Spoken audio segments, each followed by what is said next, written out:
And that's why I always say at the beginning of a relationship, you want to bring things up. People are afraid to, for the reason that we said, we want to be the ambassador of us at the beginning of the relationship. But actually, you want to bring things up early and often.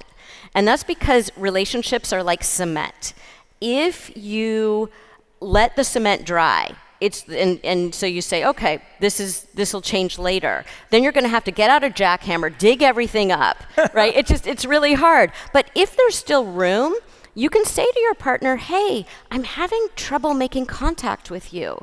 What's going on? Is there something about the way that we're relating? Why is it, I really want to get to know you better, but I'm having trouble really understanding what's going on inside.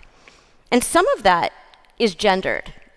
Okay, so some of it is, a lot of times men feel like if I open up and be vulnerable, then I'm going to be perceived as weak, or I'm going to be perceived, differently. And there's some part of women that we need to learn to provide space for men to be vulnerable.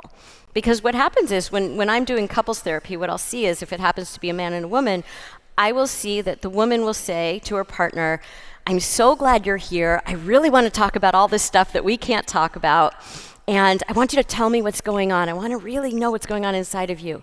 And then he opens up. And then maybe he tears up. Maybe he starts crying.